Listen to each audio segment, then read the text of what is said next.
Bonsoir à tous et bienvenue dans Plus d'actu. Faut-il imaginer une alternative à la prolongation du métro 3 vers le nord-est de la région bruxelloise? La question a été relancée par le dépôt d'une étude qui suggère 13 pistes pour améliorer la desserte de Schaerbeek et des Verts par les transports en commun. Alors ces 13 pistes suggérées par la STIB et par Bruxelles Mobilité sont annoncées en attendant la prolongation du métro. Mais faut-il envisager qu'elles puissent se substituer à cette prolongation? Quels sont les arguments en faveur du métro? Ou est-ce que tram et bus peuvent offrir des alternatives valables? C'est le débat de Plus d'actu ce soir. Voilà, et nous accueillons Bernadette Dupont. Vous êtes membre du collectif Sauvons le tram 55. Jacques Pongé, vous êtes président du groupement des usagers des transports publics. On a beaucoup entendu des hommes et des femmes politiques sur cette question. Ça nous semblait intéressant de donner la parole à des représentants des citoyens, ce que vous êtes tous les deux. Merci d'être avec nous. On vous donne la parole dans un instant, mais je vous propose, pour commencer et introduire ce débat, un petit détour par nos archives, parce que c'est évidemment pas la première fois qu'on parle de ce de ce métro numéro 3, avec des extraits d'un reportage de Thomas Dufrane et de Frédéric Dehaenaut. C'est pas tout neuf, ça date déjà d'il y a 1 an et demi, on était le 16 février 2022. Derrière ces palissades, les travaux du métro 3. Ici, nous sommes gare du Nord, ce n'est qu'un petit tronçon de cette future ligne. 18 stations sur 10 km, le tronçon sud existe déjà, mais au nord, il faut encore tout creuser à travers Schaerbeek et Evere. On a fait une énorme étude d'incidence, 6000 pages, 1200 recommandations qui ont été établies par un bureau d'études indépendant et agréé. On a intégré ces 1200 recommandations dans nos plans et on a déposé ces plans optimisés récemment auprès de l'administration régionale. Le projet est titanesque, prévu sur les 10 prochaines années minimum. Un tunnelier de 10 mètres de diamètre va creuser à 20 mètres sous nos pieds. Ajoutez à cela 7 futures stations souterraines, en voici quelques-unes. Un projet titanesque et un prix qui l'est tout autant, 1,7 milliard, qu'il faudra trouver pendant les prochaines années. De quoi plomber un budget bruxellois déjà dans le rouge. Aujourd'hui, Belliris assure, le gouvernement bruxellois, qu'il aura 50 millions par an, puisque j'ai re-signé la convention. Après 2024, vous savez que c'est un nouveau gouvernement. Nous verrons bien comment le gouvernement bruxellois veut gérer effectivement le financement du métro, puisque c'est une priorité et pour Bruxelles et pour le fédéral. Quoi qu'il en soit, pour la région, pas question de faire demi-tour. On parle d'un projet qui est déjà lancé et qui sera encore, qui va être encore quelques législatures, un projet du bruxellois et du gouvernement bruxellois. Alors il faut faire en sorte que la totalité du trajet est prévue, mais chaque gouvernement doit s'y positionner. Une chose est sûre, l'épineuse question du financement de la ligne sera l'un des gros dossiers de la prochaine législature bruxelloise. Alors, je répète, c'est un reportage qui date de février 2022. Ça veut dire que les chiffres que vous avez entendus dans ce reportage et les expressions publiques ont pu évoluer depuis ce moment-là. Je commence avec vous, Jacques Pongé. Métro, ça veut dire projet long terme. Est-ce que c'est normal que ça suscite des débats, des interrogations? Est-ce qu'on est finalement dans un débat classique lorsqu'on annonce ce genre de projet? Alors oui, bien sûr, ce métro, ça fait très longtemps qu'on l'attend. Vous nous avez montré un reportage de 2022, mais moi j'ai le souvenir que c'est depuis les années 70 qu'on attend ce métro. Donc tous les plans avaient déjà été imaginés. Pour l'an 2000, on devait avoir un réseau complet de métro qui couvre le nord, le sud, l'est, l'ouest de Bruxelles. Alors, en 2013, la décision de construire ce métro vers le nord a été prise. Cela fait 10 ans maintenant que ce projet est sur les rails. On a bien déterminé le tracé, le financement. Maintenant, on met en œuvre la partie sud qui avance bien. Maintenant, faire ce métro uniquement sur la partie sud, est-ce que ça a vraiment du sens? Ouais. Ça a un sens de faire une grande ligne de métro de Uccle jusqu'à Arren. Voilà, et la partie sud, elle va notamment rejoindre le centre-ville. Ce sont les travaux qu'il y a pour l'instant à Stalingrad avec la fameuse station Tout-Silmans et ça descend jusque Forêt. Vous êtes plutôt pour le métro, hein, pour qu'on pose bien le débat et que tout le monde comprenne bien. Absolument. Hein, Jacques Pongé, plutôt pour le métro. Bernadette Dupont, vous êtes membre de cette association Tram 55. Le métro, vous le trouvez pas utile? C'est-à-dire qu'à la base, on n'est pas contre le métro, on est contre ce métro-là. Parce que les études ont prouvé depuis très longtemps. Déjà en 2009, il y avait une proposition qui avait été faite de renforcer pour une somme de 800 millions d'euros tous les transports bruxellois, ce qui permettait de renforcer toute la région bruxelloise. Ici, on parle à l'heure actuelle de 4,7 milliards pour construire 7 stations de métro nouvelles, alors que ces stations existent déjà. Et par contre, quand on vous dit dites qu'elles jamais... existent déjà, oui, ça veut dire que c'est le tram. En surface, c'est voilà. le fameux tram Donc 55. on ne crée Ouais. pas vraiment de nouvelles stations, mais ce qu'on ne dit pas, c'est qu'on en supprime 6. Ouais. Quand on dit que le tram 55 est saturé, Oui. le tram que vous voulez sauvegarder, est-ce que vous pouvez confirmer quand même qu'il y a un problème de pression sur cette ligne-là ou pas? Alors, il y a peut-être une pression à certaines heures de la journée, mais on n'a jamais eu des chiffres sur la saturation, ce que ça représente exactement. J'en perds mes mots. Ouais. Donc vous dites qu'il n'y a pas de chiffre sur la saturation, c'est pas, Non, on pas a absolument prouvé? Non.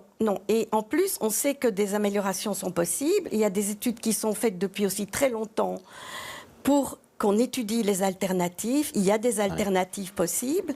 Et je voudrais juste, si vous permettez, un peu élargir le débat en disant que le problème de saturation n'est jamais dû au tram, mais à la saturation de la voiture, sur la... Voilà, de l'engorgement de la circulation. On va y revenir. Je vous propose une carte pour bien comprendre. Le métro 3, c'est la ligne verte que vous voyez sur cette carte. Vous voyez que ça part de Albert au sud, à Forêt, et ça monte jusqu'à Bordet, donc à Evere. Et on parle bien là de la partie nord-est, celle qui se trouve dans le nord-est. On voit sur cette carte, Bernadette Dupont, il y a quand même des possibilités de changement avec cette ligne, si elle existe un jour, changement possible à Rogier et à De Broekère. Ça veut dire que c'est quand même un avantage, non seulement pour les habitants d'Evere et de Schaerbeek, mais aussi pour tous les Bruxellois qui voudraient aller vers Schaerbeek et Evere. Vous les entendez aussi ou pas? Mais ce qu'on oublie, c'est qu'il y avait une ligne qui traversait tout Bruxelles, le 55 traversait tout Bruxelles, et il y a une dizaine d'années, on l'a coupé en deux et on a provoqué un engorgement à Rogier, puisque maintenant le 55, il trouve son terminus. Maintenant, on dit que c'est engorgé, et dans les propositions que fait la ministre, elle repropose une ligne qui va d'un bout à l'autre de Bruxelles. Donc moi, on danse sur la tête. Ouais, Jacques Pongé, vous êtes d'accord avec ça? On aurait pu garder des lignes de tram qui traversaient Bruxelles de part en part? Alors je me souviens très bien du débat sur le plan tram de 2005. Il fait suite d'abord à une étude qui avait été commandée, vous avez parlé d'une étude, j'en connais une autre, celle de Semali, qui avait été commandée par M. Chabert, fin des années 90, qui a remis ses conclusions en 2003. Ouais, Josh Chabert, que les plus jeunes ont peut-être un petit peu oublié. Ouais. Et c'était justement au sujet de la saturation du tram 55. Le tram 55, à l'époque, qui allait du sud de Uccle au nord de Evere, qui coexistait avec 4 lignes de tram sur le tronçon entre Gare du Nord et Gare du Midi. Et donc, c'était la ligne qui chargeait le plus. Et l'étude Semali avait fait une simulation de savoir qu'est-ce qu'il fallait faire. Couper une ligne ou bien alors envisager un autre moyen de transport plus lourd. Et donc, l'étude Semali avait conclu à la nécessité d'un métro, parce que cette ligne qui chargeait le plus avait un potentiel de développement vers le nord comme vers le sud. Quand on dit un métro, ça transporte 8 fois plus de personnes qu'un tram, c'est un chiffre que vous pouvez confirmer ou pas? Oui, absolument. Oui. Un métro, c'est à peu près 1000 personnes. Ouais. Une rame de métro, c'est 1000 personnes. Il faut qu'il y ait la population qui le prenne. Or, les études dans le projet de métro montrent que La capacité La capacité et la fréquence de la population qui va l'emprunter n'est pas suffisamment importante pour rentabiliser ce métro, et qu'il faut envoyer la population qui prend le 55 vers le métro pour qu'il soit rentable. Ouais. Donc on prend toujours les choses à l'envers. Alors je vous propose d'avancer un petit peu dans ce débat, parce qu'on parle de soit prolonger ce métro, soit de le remplacer par plus de trams, éventuellement des bus, ce qui veut dire qu'on doit améliorer la vitesse commerciale et augmenter la capacité de ces transports de surface, si c'est l'option qu'on doit choisir. On va écouter Brieux de Méus, c'est l'administrateur général de la STIB. Et pour lui, c'est très clair, remplacer un projet de métro par une augmentation des trams notamment, il n'y croit pas. Aujourd'hui, on sait que le transport en surface entre le nord et Bordeaux, en tout cas à travers Schaerbeek et Evere, est complètement saturé. Il ne faut pas se le cacher. Je ne peux pas mettre des trams infiniment longs non plus là-dessus. Donc, à un moment, il y a des contraintes physiques qui font que je dois passer à un autre mode. C'est ça.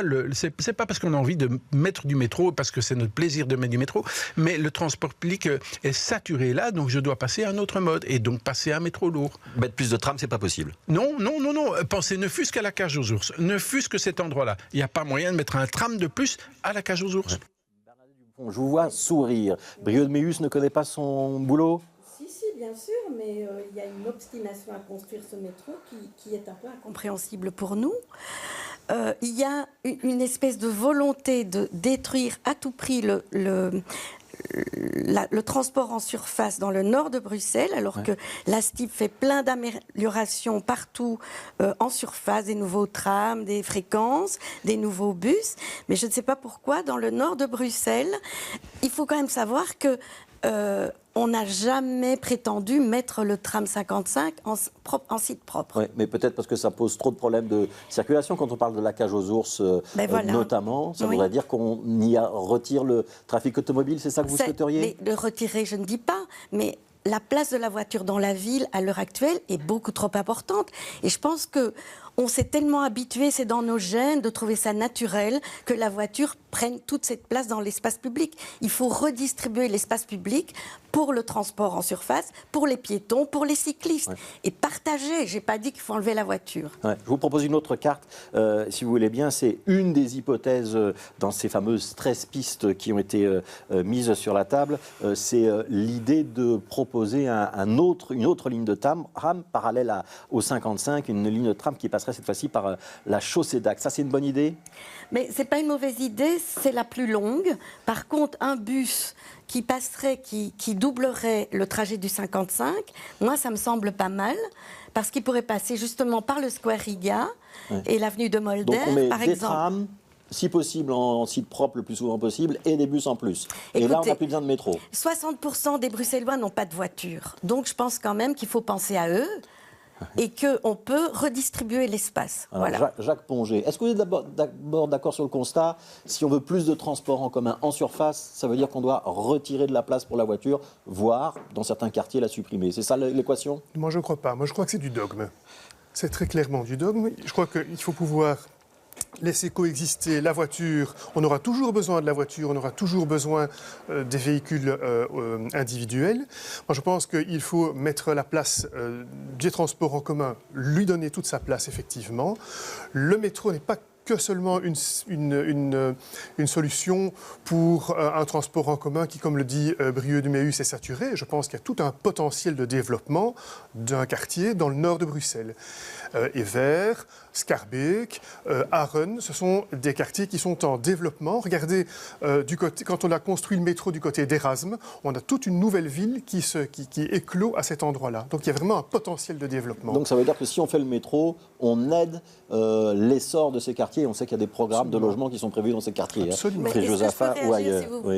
Les derniers chiffres de l'IPSA montrent justement... Donc l'Institut bruxellois de statistique et d'analyse. Voilà, donc l'augmentation de la démographie ne se produit pas comme prévu et que des projets à Evere sont déjà abandonnés, comme le projet, le PDA à Bordeaux, et qu'il y a un autre projet, par exemple, à la Défense.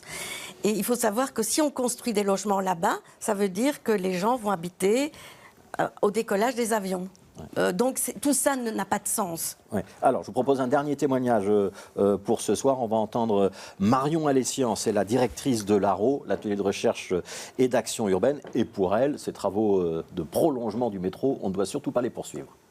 Poursuivre un projet qui finalement n'aboutira jamais et qui concernera au final qu'une petite portion, un petit bout de métro qui servira à personne et à rien et qui ne va pas du tout améliorer la rapidité. Vous pensez vraiment que les Éverois et les Schaerbeekois, ils pensent que ça servira à rien? Oui, je pense parce que alors il faut pas négliger que depuis qu'il y a beaucoup de la sensibilisation et beaucoup plus de débats publics sur la question des effets collatéraux du métro, entre autres sur l'espace public, et les gens sont quand même conscients et voient ce qui se passe à Stalingrad et au niveau du Palais du Midi. Je pense que les habitants du nord de Bruxelles n'ont pas du tout envie que ça arrive chez eux. Il y a quand même un certain nombre de comités d'habitants qui commencent très clairement à s'opposer à ce projet de métro. Mais on peut comprendre qu'il y a une attente d'amélioration dans le nord de Bruxelles et tout ce qui est proposé aujourd'hui sur la table va dans le bon sens. Ouais, Jacques Pongé, d'abord, quand même la saga du métro sud avec la station de South-Silmans à Stalingrad, c'est vrai que ça ne fait pas rêver et que ça ne plaide pas en faveur de la construction du métro. Est-ce que vous pouvez entendre cet argument-là ? Certainement. Je pense que la décision qui a été prise à l'époque de passer sous le Palais du Midi était une mauvaise décision. On l'a toujours dit, il fallait s'en tenir au plan qui avait été fait à l'époque et plutôt traverser l'îlot Uringen où des amorces de métro existaient déjà. C'était là le tracé naturel pour ce métro. Donc, de ce côté-là. Éviter la zone la plus marécageuse, celle qu'on on est en train de traverser maintenant. Est-ce que vous avez des craintes ? Est-ce que vous avez le sentiment que, comme le dit Marion Alessian, il y a aujourd'hui quand même une partie de la population qui se déclare plutôt hostile au passage du métro ? Ou est-ce que pour vous, la majorité silencieuse, elle est du côté du métro ? Moi, je pense que la majorité silencieuse est du côté du métro, certainement. Surtout celle qui a une voiture. Mais ceux qui ont une voiture sont le plus à même de la laisser de côté s'il y a une ligne de métro qui les relie au centre-ville. Vous savez, les travaux de métro, ça se passe une fois. Bien sûr, ça va peut-être durer 3 ans, 4 ans, 5 ans. Justement, si on a décidé de faire un métro en tunnelier à 30 mètres de profondeur, c'est justement pour éviter le cut and cover qui a défiguré Bruxelles pendant 20 ans. Ouais, donc c'est pas comme quand on a construit la petite ceinture, on va pas faire des grandes tranchées partout. On en fera uniquement là où où les stations de métro devront se trouver. Alors, Bernadette Dupont, est-ce qu'il y a une crainte des habitants effectivement de se retrouver face à des chantiers un petit peu pharaoniques ? Bien sûr, parce que les études n'ont pas été bien préparées et on parle du Palais du Midi, mais dans 5 ans on parlera de l'hôtel de ville de Schaerbeek, puis on parlera des problèmes à Square-Riga, puis des stabilités à Evere en dessous du centre culturel. Enfin, je veux dire, on n'est qu'au début d'une grande catastrophe de plus dans cette ville qui en connaît depuis la création de la Belgique. Ouais, est-ce que vous n'êtes pas un petit peu catastrophiste en parlant de catastrophe ? Alors, pour être positif, je vais vous dire que je suis vraiment heureuse que qu'on ait enfin demandé à la ministre d'étudier des solutions, puisque nous, on les propose depuis très longtemps et qu'elles ont toujours été balayées du revers d'une main.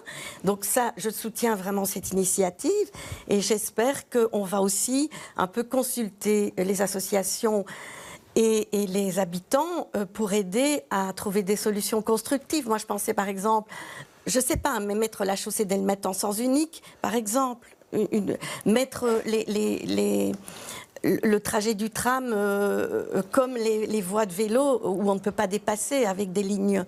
Ouais. Les protéger réellement, que ce soit un site propre, complètement protégé. Oui, Pongé, il faut le courage de le faire. Quoi. Ouais. Est-ce que Jacques Pongé, protéger complètement le site propre, est-ce que ça améliore vraiment la situation ou pas ? Ça l'améliore certainement, ça ne l'améliore pas entièrement. Regardez les sites propres que moi j'aime bien, celui de l'avenue Brugman par exemple, où roule le 92. On n'est pas à l'abri des aléas de circulation, des carrefours bloqués, des accidents de voirie. Voilà. Donc on peut effectivement, ça améliore la situation. Et d'ailleurs, au GUTIP, nous sommes favorables au tram lorsqu'on peut le construire un maximum en site propre. Autrement dit, le 95 avenue de la Couronne, oui. Le 10 année de Rover-Mbeek, on estime que ce n'était pas le bon trajet. Ouais. Est-ce que vous pensez que malgré tout, un certain nombre des aménagements et des pistes qui sont suggérées par Bernadette Dupont vont devoir être implémentés ou étudiés dans les années à venir ? Parce que ce projet de métro, on doit être réaliste, c'est au moins 10 ans de travaux avant qu'il soit en circulation. C'est-à-dire que dans une première phase, une phase d'attente, Bernadette Dupont, elle peut avoir raison ? Moi, je suis tout à fait d'accord avec ça. Je pense qu'au GUTIP, on est entièrement sur la même longueur d'onde. Dans les 10 prochaines années, il faut que la STIP mette en œuvre des solutions pour faire attendre le métro. Et donc, nous avions noté effectivement cette ligne par la chaussée d'Acte. Nous y voyons plutôt un bus, parce que construire un tram qui n'est pas en site propre sur la chaussée d'Acte, c'est inconcevable.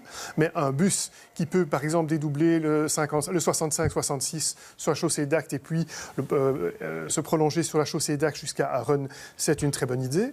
Je pense qu'il est aussi une très bonne idée de prolonger le tram 92 vers Bordet. Je pense qu'il est très intéressant également de remettre une ligne de tram supplémentaire entre la gare du Nord et la gare de Schaerbeek, comme cela a été fait au début du plan tram d'ailleurs. On avait un embryon de 56. C'était très intéressant et ça permettait c'était de renforcer, en tout cas momentanément, le 55 sur une partie de son tronçon. Bernadette Dupont, là, il y a quand même des pistes avec lesquelles vous pourriez être d'accord. Oui, mais moi, ce que je voudrais, c'est qu'on pense aux 60% de Bruxellois qui n'ont pas de voiture et qui ont droit aussi de profiter de l'espace en surface. Et moi, j'ai une suggestion très simple. On construit le tunnel et on y fait passer les voitures. Comme ça, on libère l'espace en surface. Et voilà. Ouais. On verra ce que diront les automobilistes à ce moment-là. Ouais, vous êtes un peu de provocation là. Oui, bien sûr. Ouais. Est-ce que ça va être un thème de campagne pour les prochaines élections communales, cette histoire de métro?